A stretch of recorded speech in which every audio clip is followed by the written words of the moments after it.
आज हम लोग पढ़ने जा रहे हैं डेमोक्रेसी के बारे में। पहले हम लोग जानते हैं डेमोक्रेसी वर्ड आया कहाँ से। डेमोक्रेसी वर्ड ग्रीक वर्ड डेमोक्रेटोस से बन के आया है, जिसका मतलब होता है रूल बाय द पीपल। ये इंश्योर करता है कि सबको पॉलिटिकली इक्वालिटी मिले, फंडामेंटल राइट्स मिले और रूल ऑफ लॉ, मतलब कि रूल ऑफ लॉ चले। तो हम लोग डेमोक्रेसी को ऐसे डिफाइन कर सकते हैं। Democracy is a system of government where power is vested in the people who exercise that power directly और थ्रू इलेक्टेड रिप्रेजेंटेटिव। यानी हम लोग सबके बीच में पावर्स बटा हुआ है। हम लोग भले वो नॉर्मल जनता हो या भले ही वो एक लीडर हो, पॉलिटिकल लीडर हो। जैसे कि हम लोग के पास पावर्स कैसे बचा हुआ, हम लोग के पास पावर है कि हम लोग किसी को भी वोट दे के हम लोग उसको लीडर बना सकते हैं। और वो लीडर के पास ये पावर है कि वो कुछ भी हम लोग के लिए डिसाइड कर सकता है, हम लोग के भले के लिए वो कुछ भी लॉ ला सकता है हम लोग के भले के लिए। अब हम लोग इसका की फीचर्स जानते हैं, और इसका की फीचर्स, पहला की फीचर है elected representative. Final decision making power rest with official chosen by the people.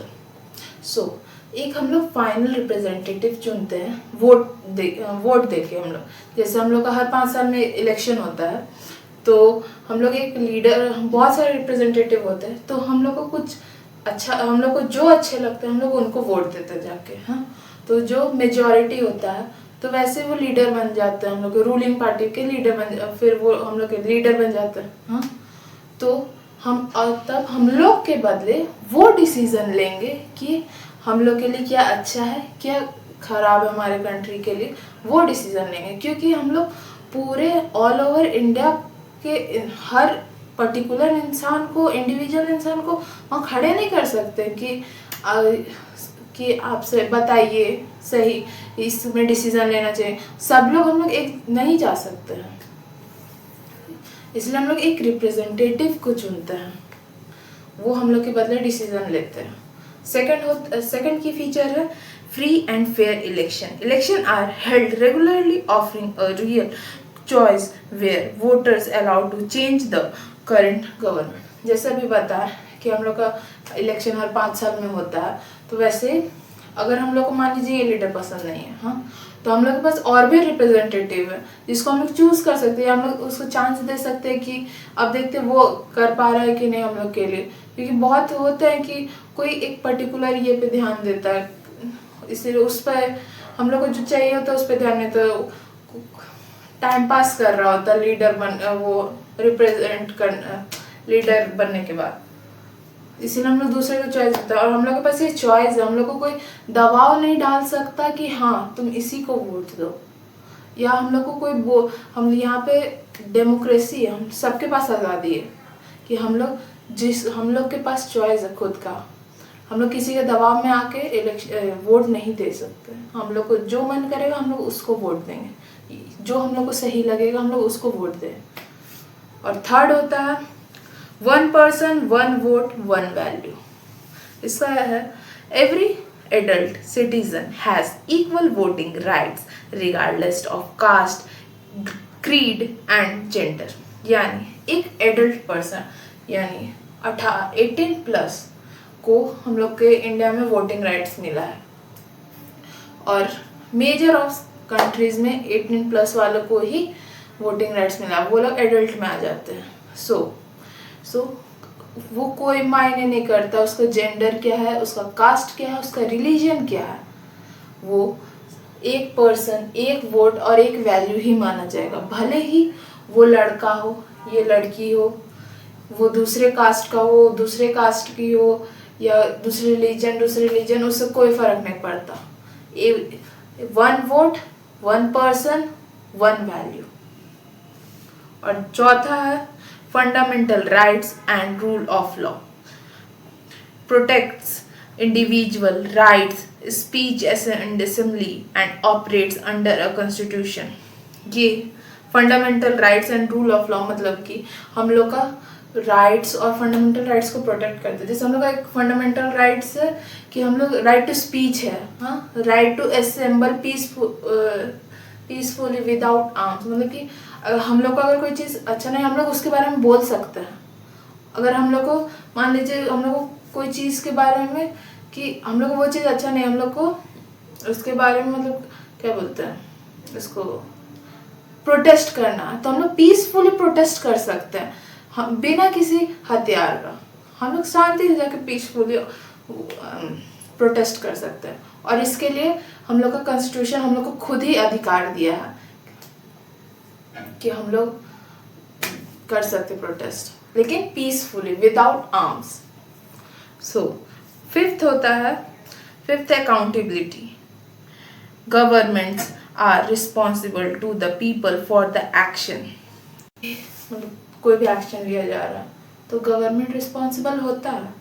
कुछ हो गया, मतलब कुछ बॉम्ब ब्लास्ट हो गया या कुछ भी होता है तो गवर्नमेंट का रिस्पॉन्सिबल बनता है कि वो चीज़ को ये कर, या कहीं पे कुछ क्या बोलता है, कुछ भी होता है तो जनता को कुछ भी होगा तो गवर्नमेंट में रिस्पॉन्सिबिलिटी लेना ही पड़ता है, क्योंकि गवर्नमेंट का रिस्पॉन्सिबिलिटी होता है हम लोग का जनता को सुरक्षित रखने। सो अब हम लोग जानते हैं इम्पोर्टेंस ऑफ डेमोक्रेसी के बारे में।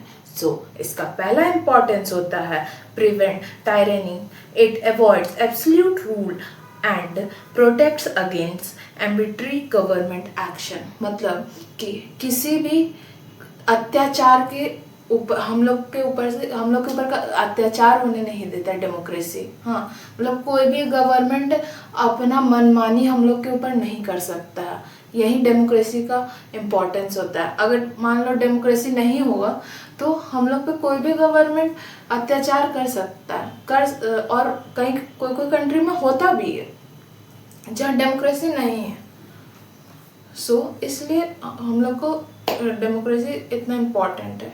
और दूसरा है ensure stability, provide a peaceful mechanism to manage, resolve and accommodate diverse societal conflicts. मतलब कि हम लोग का इंडिया में जैसे बहुत सारे लोग हैं जो बहुत डिफरेंट कास्ट, रिलीजियन, बहुत डिफरेंटली होता है, बहुत अलग अलग टाइप के सोसाइटी मतलब ये से आते हैं, तो वो लोग को एक साथ लेके चलना, कोई भी कॉन्फ्लिक्ट को रिजॉल्व करना। अगर मान लीजिए डेमोक्रेसी होता ही नहीं तो कॉन्फ्लिक्ट होता तो एक्शन ले लिया जाता, तो गवर्नमेंट कुछ कर देती। हाँ, हम लोग के पास डेमोक्रेसी है इसलिए हम लोग अपना मतलब हम लोग प्रोटेस्ट कर सकते, हम लोग को अगर कुछ अच्छा नहीं लगा वो लोग सामने आकर प्रोटेस्ट कर सकते हैं या बोल सकते हैं। कोई भी बड़ा कॉन्फ्लिक्ट होने से पहले ही उसको सॉल्व कर दिया जाता है डेमोक्रेसी में। लेकिन अगर वहीं डेमोक्रेसी नहीं होता तो हम लोग अपना बात रख ही नहीं पाते सामने। अगर कोई भी रिलीजन का या किसी को भी कोई प्रॉब्लम हो रहा तो कभी सामने बोल ही नहीं पाता। जैसे दलित लोग को पहले प्रॉब्लम होता वो लोग बोल ही नहीं पाते थे, बट डेमोक्रेसी की वजह से बोल पाते। अब वैसा नहीं है कि छोटे कास्ट या रिलीजन या कुछ भी को दिक्कत हो। और तीसरा इम्पोर्टेंस है better decision making based on constitution decision and consequence. Constitution के बेसिस पे बेटर डिसीजन बनाया जा सकता है। मतलब कोई भी चीज़ का बेटर डिसीजन होता है कि अभी एजुकेशन है तो हम लोग कुछ मतलब उसको बोले कि ठीक करना, तो बेटर डिसीजन बनाया कॉन्स्टिट्यूशन के बेसिस पे डिस्कस करेगा, कंक्लूड करेगा। वो लोग मतलब एक सिंगल ओपिनियन पता चलता नहीं है, वो लोग प्रॉपरली अच्छा से डेमोक्रेसी है तो प्रॉपरली पार्लियामेंट बैठेगा और लोकसभा राज्यसभा में डिस्कशन होगा, उसका कंक्लूजन निकलेगा, तब जाके कोई एक पर्टिकुलर बिल पास होता है, डिसीजन कुछ भी लिया जाता है तो प्रॉपरली बैठ के प्लानिंग किया जाता है, तब जाके कोई कंक्लूजन होता है या फिर कोई भी डिसीजन बनाया जाता है। और चौथा होता है improve governance, reduce the likelihood of major crises such as famines by ensuring a free press and accountability। ये इम्पोर्टेंट ये है कि मान लीजिए भूख मतलब कहीं पे बहुत दिन से खाना नहीं मिल रहा, भूखा है लोग, तो इसमें गवर्नमेंट हेल्प कर पाता है डेमोक्रेसी में। और हमारे मीडिया के पास फ्री पावर है, वो जो रियलिटी है वो शो करता है डेमोक्रेसी। ये नहीं कि कोई गवर्नमेंट बोला तो वो उसके फेवरिज्म में नहीं चलेगा, जो हकीकत होता है वो दिखाता है हम लोग को, रियलिटी से क्या बोलता है, रियलिटी से को दिखाता है कि है क्या। हम लोग अगर मीडिया है, हम लोग यहाँ पे बैठे बैठे हम लोग कहीं दूर का भी न्यूज़ देख रहे हैं। मतलब मीडिया के ऊपर कोई दबाव नहीं रहता है कि उन लोग को सही दिखाना है, मतलब कि उन लोग को खाली जो रूलिंग पार्टी है उसका फेवर में दिखाना है। वो लोग उसके बारे में बोल सकता है, अगर कुछ गलत कर रहा है तो बोलता है। ये नहीं कि डेमोक्रेसी का यही फायदा है, इम्पोर्टेंस है कि अगर मान लीजिए नहीं होता डेमोक्रेसी, हाँ, तो नहीं दिखा पाता, कभी भी नहीं दिखा पाएगा। अगर कभी भी मीडिया दिखा ही नहीं पाएगा, अगर डेमोक्रेसी नहीं होगा तो कभी भी मीडिया दिखा ही नहीं पाएगा कि ये इसके बुराई क्या कर रहा है, मतलब रूलिंग पार्टी है वो गलत क्या कर रहा है, कभी नहीं दिखा पाएगा, हमेशा उसका फेवर में ही रहेगा। सो आज के लिए बस इतना ही, मिलते हैं नेक्स्ट वीडियो में।